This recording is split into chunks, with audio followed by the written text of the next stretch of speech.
Hey, everybody. It's good to be here with you. It's been a while. So I'm working on this course related to healing from, unresolved love connections.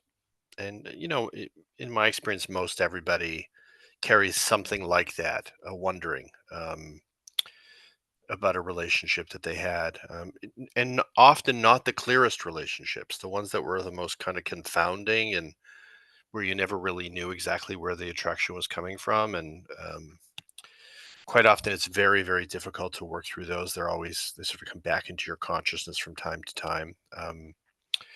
So I've been working on that, and then I picked up my book, An Uncommon Bond, which was primarily, in many ways, about at some point how to resolve a profound love experience and find your way back to yourself and love that experience forward. Right. So I picked up a page, which is sort of ironic and interesting. I just want to read this. Eckhart Tolle. Somehow Eckhart Tolle found his way into An Uncommon Bond, particularly because at that time I was really into the power of reading The Power of Now and deconstructing it. And, a lot of the work that I did in the book Grounded Spirituality, I spent 10 pages on that book. A book that I often called The Power of Self Avoidance because I didn't feel like what Eckhart was talking about was my view or my experience of what presence was. Presence as a whole being experience. So I'm going to read this section because I think this is part of why sometimes we get stuck with respect to resolution processes because we may have plugged into either new age or what I call the new cage movement and those kind of platitudes that don't really go that deep. They're kind of temporary band-aid solutions, or just patriarchal spiritual systems and structures that, like sort of pseudo non-duality that sort of bashes the story, bashes your feelings. Your feelings aren't real. It's all an illusion. Your story's an illusion. Your body's not real.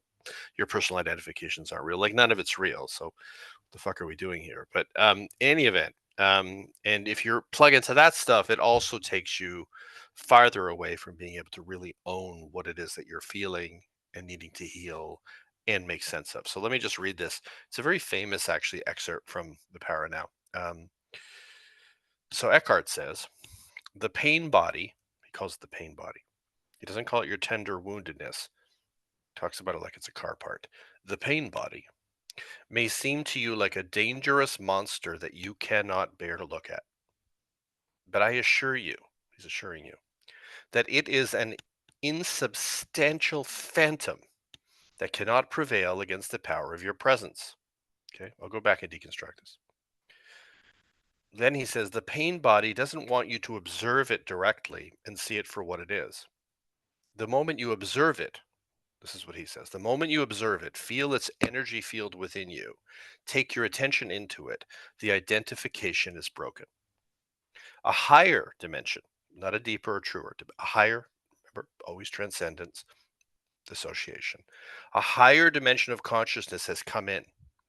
I call it presence. You are now the witness or the watcher of the pain body, right? So you're watching your pain from across the room. This means that it cannot use you anymore by pretending to be you, and it can no longer replenish itself through you. You have found your own innermost strength. You have accessed the power of now. So I think it's important to talk about because if you're into this stuff, and I get that it can serve a purpose to witness yourself, to witness your pain, to reach a place where you can have, a degree of equanimity with respect to gaining perspective about your lived experience, right? So but at the end of the day, it's my view, at least, that detachment is a tool. It's not a life. At some point, you got to come back down into your story because your story is your glory. And that's my bias and my belief. And it's not really his belief, right? So let me deconstruct this and then talk about why it is that if you're trying to engage in a healing process, after a certain point, this is actually a dangerous teaching. So he says the pain body may seem to you like a dangerous monster. Um, Now, what he's probably saying is that he saw his pain body as a dangerous monster because who else is saying that? That you cannot bear to look at. It's unbearable, right? But I assure you that it's an insubstantial phantom that cannot prevail against the power of your presence. So this is the problem. What he's calling presence is what he describes in the next section. So it's the idea that if you're in your mind, right? So it bashes the mind, but really his notion of how you resolve all these things comes from and emanates from the mind. You're watching, you're witnessing. Witnessing and watcher is really primarily a cerebral construct. This is where patriarchal spirituality gets all mixed up, right? It bashes the mind, but then it won't go down into the body and the feelings, and the it only wants silence and stillness because energy, aliveness, and sound trigger its unresolved material, right? So it's created a fucked up situation for itself because it's bashing the mind, blaming the mind or the ego or both. But then the only mechanism it really has for you to resolve your challenges and the monkey, what they call the monkey mind, what I call the monkey heart as a resolutional process. The only way they know where to take you is back into the mind to watch the mind function. Okay, so of course that can help you to make sense of things and see how you operate. And I had a adverse reaction to prescriptions in the fall, and everything slowed down, and I was really inside and watching how my brain functioned. It was helpful to me, but it wasn't a healing process. It was a sense making process, right? Helped me to understand how it functions, but it didn't resolve all the unresolved material that emanates from below, from the unresolved physical and emotional body. So, next paragraph. The pain body doesn't want you to observe it directly and see it for what it is. I don't think that's true. He's talking about himself. He's saying that his pain body didn't want to be observed directly and seen for what it was. Okay. Many bypassers say that. The moment you observe it, it's the moment you watch your pain, like a car part, like you're looking at a carburetor across the room, feel its energy field within you. So there's some feeling. You're feeling the feeling of what you're watching, even though you're not feeling the pain body because you're watching it. It's detached from you. So it's all mixed up. And take your attention into it. The identification is broken. So just because you've watched it and to some extent felt it, the he calls it identification, as though your pain body, your unresolved woundedness, your tender woundedness, in more humane terms, is somehow just an identification as opposed to a which is fundamental to patriarchal spirituality. It's all fake, it's all false, your story isn't real, it's nonsense. I mean, it's a sleepening, but they call it awakening. It's preposterous, right? Um, a higher dimension of consciousness has come in. So in other words, you're in your mind, you're looking at it across the room, somehow it comes a little into feeling or something, and now you're present. You're present as a cerebral construct. You're present as a guy who meditates 24 hours a day and has developed a strong witnessing watcher consciousness while sitting immobilized on the deadening meditation cushion in this particular kind of context. And then he says, you are now the witness or the watcher of the pain body. This means that it cannot use you anymore by pretending to be you. See, it's not part of you. It's not real. It's none of it is real. So what the fuck is real?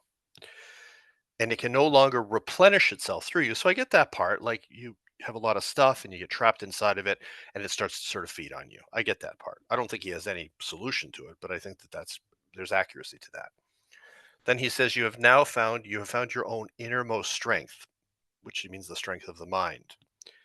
You have accessed the power of now. It's such a like Americana title, right? The power of now. Like, what does that even mean?